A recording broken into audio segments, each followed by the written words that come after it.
కాకినాడ జిల్లా ఏలేరు వరద బాధిత ప్రాంతాల్లో జగన్ పర్యటించి బెంగళూరు వెళ్లిపోయారు. కాకినాడ జిల్లాలోని వరద ప్రాంతాల్లో గట్టు దాటి పొలంలోకి దిగిన ఆయన పెద్దగా వరద ప్రభావం లేని ఏరియాల్లో మాత్రం హడావిడి చేసి వెళ్లారు.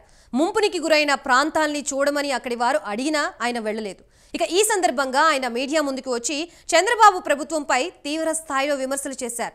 బెజవాడ తరహాలోనే ఏలేరు వరదలు కూడా మ్యాన్ మేడ్ డిజాస్టర్ అని వ్యాఖ్యానించి విమర్శలు పాలవుతున్నారు.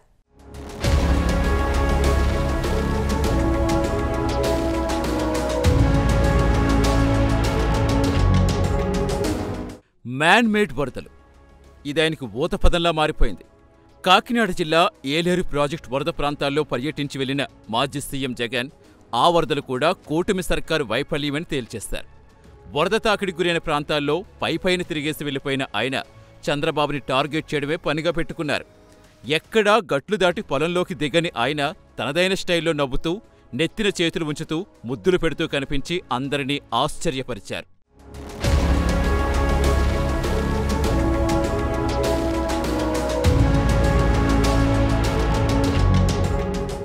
ఈ సందర్భంగా తన ప్రభుత్వ వైఫల్యాలు సమర్థించుకునే ప్రయత్నం చేసి విమర్శలు మూటగట్టుకుంటున్నారు. వైసీపీ ప్రభుత్వ హయాంలో ఏలేరు ఆధునీకరణ పనులు చేపట్టలేకపోయిన మాట వాస్తవమేని మాజీ సీఎం జగన్ అంగీకరించారు. తాను అధికారంలో ఉన్న 5 ఏళ్ల పాటు భారీ వర్షాలు, ప్రాజెక్టు నిండా నీరు ఉండటం వల్లే ఆ పనులు చెయ్యలేకపోయినట్టుగా వివరించారు. ప్రాజెక్టు ఆధునీకరణ పనులు చేయాలంటే క్రాప్ హాలిడే ప్రకటించాల్సి ఉంటుందని, దానివల్ల రైతులు నష్టపోతారనే కారణంతో పనులు చెయ్యకుండా నాడు వదిలేశామని విచిత్ర వాదన వినిపించారు.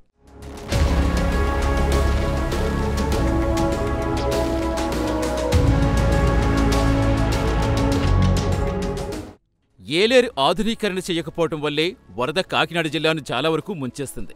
దానికి గత వైసీపీ పాలనే కారణమంటూ సర్వత్రా విమర్శలు వ్యక్తమవుతున్నాయి. అయితే విజయవాడ ఏలేరు వరదలు మ్యాన్ మేడ్ వరదలంటూ జగన్ విమర్శలు గుప్పిస్తున్నారు. వాస్తవానికి జగన్ సీఎం కాకముందు అప్పట్లో చంద్రబాబు ప్రభుత్వం ఏలేరు ప్రాజెక్టు ఆధునీకరణకు టెండర్లు పూర్తి చేసి పనులకు శంకుస్థాపన చేసింది.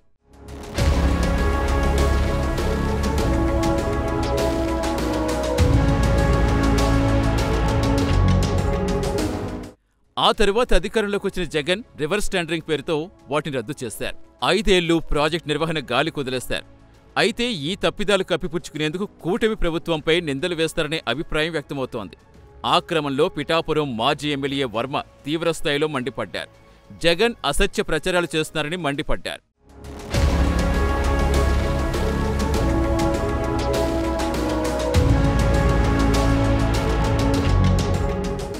పంట నష్టాలు యాప్ సహాయంతో ప్రభుత్వం పారదర్శకంగా నమోదు చేస్తుంటే జగన్ మాత్రం అసలింకా నమోదే జరగలేదని ఆరోపించారు.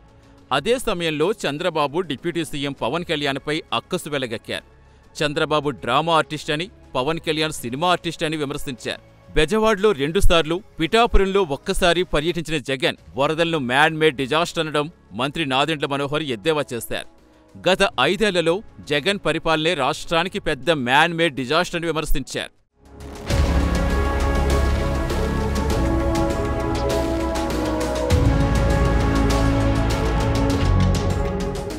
జగన్ వెళ్లింది వరద బాధితులను పరామర్శించి, పెను విపత్తు కారణంగా దెబ్బతిన్న పంటలు పరిశీలించి, కష్టంలో ఉన్న ప్రజలను ఓదార్చడానికి. కానీ జగన్ కాకినాడ జిల్లా పర్యటనలో ఇవేమీ కనిపించలేదు.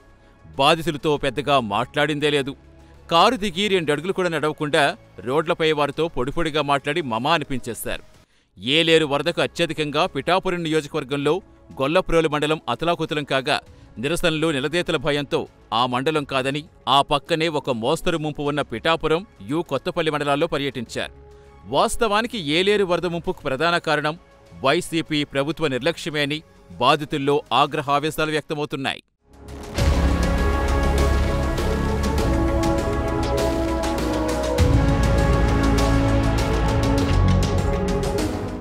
రెండు 2022లో జగన్ సీఎంగా ఉన్నప్పుడు గొల్లప్రోల్లో ఓ సభకు హాజరై ఏలేరు ఆధునీకరణ ఫేజ్ 1, ఫేజ్ 2 పనులకు 292 కోట్లు మంజూరు చేస్తున్నట్టు గొప్పగా ప్రకటించారు. కానీ ఆ తర్వాత ఒక్క రూపాయి కూడా మంజూరు చేయలేదు. దీంతో ఏలేరు వరదల్లో 64 గ్రామాలు కకావికలమయ్యాయి. ముంపు తీవ్రంగా ఉన్న ప్రాంతాల్లో పర్యటిస్తే నిరసనలు వస్తాయనే భయంతో పెద్దగా నష్టం లేని ప్రాంతాల్లో పర్యటించి వెళ్లారనే విమర్శలు వ్యక్తమవుతున్నాయి. అలా పర్యటన పూర్తి చేసిన జగన్ తిరిగి బెంగళూరు ప్యాలెస్కు వెళ్లిపోయారు.